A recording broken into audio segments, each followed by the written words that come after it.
നമസ്കാരം. 2026 ഫെബ്രുവരി 13 വെള്ളിയാഴ്ച ആചരിക്കുന്ന വിജയ ഏകാദശിയുടെ സമയം, വ്രതത്തിൻ്റെ കഥ, ആചാരങ്ങൾ, പ്രാധാന്യം എന്നിവയാണ് ഈ വീഡിയോയിൽ പറയുന്നത്. ഫൽഗുന മാസത്തിലെ കൃഷ്ണപക്ഷത്തിൽ വരുന്ന ഏകാദശിയെ വിജയ ഏകാദശി എന്ന് വിളിക്കുന്നു.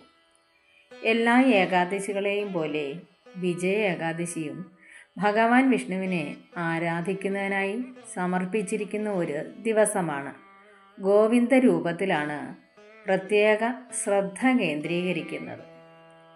വിജയ ഏകാദശി എല്ലാ വർഷവും ഫെബ്രുവരി മുതൽ മാർച്ച് വരെയാണ് വരുന്നത്. പേര് സൂചിപ്പിക്കുന്ന പോലെ വിജയ ഏകാദശി വ്രതം ആചരിക്കുന്നതിന് ഭക്തൻ ഏറ്റെടുക്കുന്ന ഏതൊരു ശ്രമവും വിജയം കൈവരിക്കുമെന്ന് വിശ്വസിക്കുന്നു.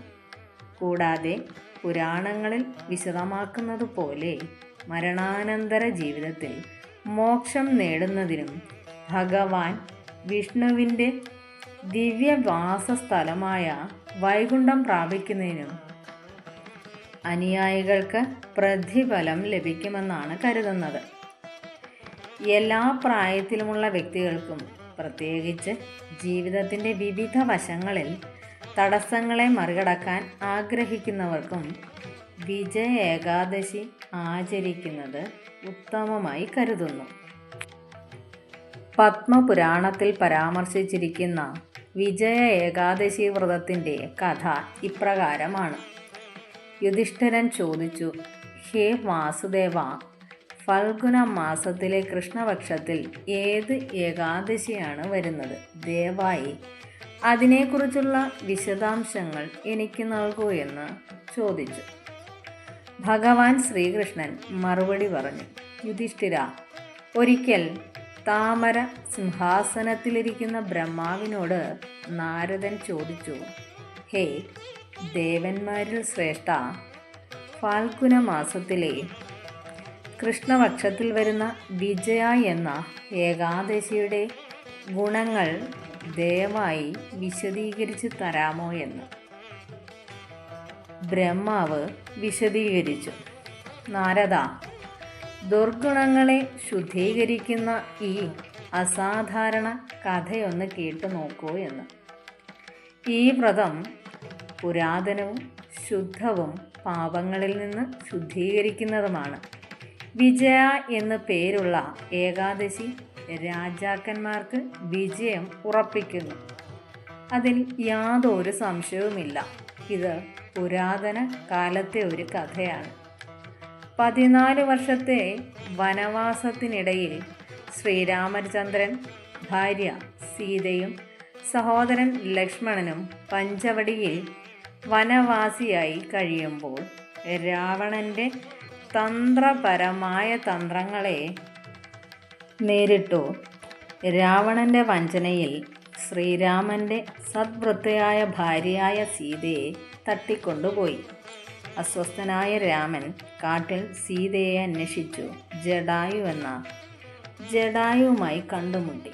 തുടർന്ന് രാമൻ കാട്ടിനുള്ളിൽ വെച്ച് കബന്ധൻ എന്ന അസുരനെ പരാജയപ്പെടുത്തി. വാനരന്മാരുടെ രാജാവായ സുഗ്രീവനുമായി സൗഖ്യം സ്ഥാപിച്ചു. ഇതിനെ തുടർന്ന് വാനരന്മാരുടെ ഒരു സൈന്യം രാമന് വേണ്ടി ഒത്തുകൂടി. ഹനുമാൻ ലങ്കയിലേക്ക് പോയി സീതയെ ഉദ്യാനത്തിൽ കണ്ടു രാമൻ്റെ മുദ്രമോതിരം സമ്മാനിച്ചു. അതൊരു മഹത്തായ പ്രവൃത്തിയായി കരുതി തിരിച്ചെത്തിയ ഹനുമാൻ ലങ്കയെക്കുറിച്ച് ശ്രീരാമനെ അറിയിച്ചു. ഹനുമാന്റെ വിവരണം കേട്ടപ്പോൾ സുഗ്രീവന്റെ അംഗീകാരത്തോടെ രാമൻ വാനരസേനയുടെ സഹായത്തോടെ രാവണന്റെ ദുഷ്ടഭരണം അവസാനിപ്പിക്കാൻ ലങ്കയിലേക്ക് പോകുവാൻ ആലോചിച്ചു. സമുദ്രതീരത്ത് നിന്നുകൊണ്ട് അദ്ദേഹം ലക്ഷ്മണനോട് ചോദിച്ചു, ഹേ സുമിത്രാനന്ദനൻ, ഈ വിശാലമായ സമുദ്രം എങ്ങനെ കടക്കും? അത് ഭയാനകമായ ജലജീവികളാൽ നിറഞ്ഞിരിക്കുന്നു. അത് കടക്കാൻ ഒരു എളുപ്പവഴിയും ഞാൻ കാണുന്നില്ല. ലക്ഷ്മണൻ മറുപടി പറഞ്ഞു, അല്ലയോ രാജാവേ, അങ്ങ് പുരാണ പുരുഷോത്തമനാണ്. നിന്നിൽ ഒന്നും മറഞ്ഞിരിക്കുന്നില്ല. ഈ ദ്വീപിൽ ബഗദൽമ്യ എന്നൊരു മുനിയുണ്ട്. അദ്ദേഹത്തിൻ്റെ ആശ്രമം അരയോജന അകലെയാണ്. രഘുനന്ദനൻ പോയി ആ പുരാതന മുനിയിൽ നിന്ന് മാർഗനിർദ്ദേശം തേടുക. ലക്ഷ്മണന്റെ നിർദ്ദേശപ്രകാരം ശ്രീരാമചന്ദ്രൻ മഹാനായ മുനി ബഗദൽമ്യനെ കണ്ടുമുട്ടി. തലകുനിച്ച് അദ്ദേഹത്തെ കണ്ടപ്പോൾ ഇത് പുരുഷോത്തമ ശ്രീരാമനാണെന്ന് മുനി തിരിച്ചറിഞ്ഞു. ഒരു ലക്ഷ്യത്തിനായി മനുഷ്യരൂപത്തിൽ അവതാരമെടുത്തയാളാണ് അദ്ദേഹം.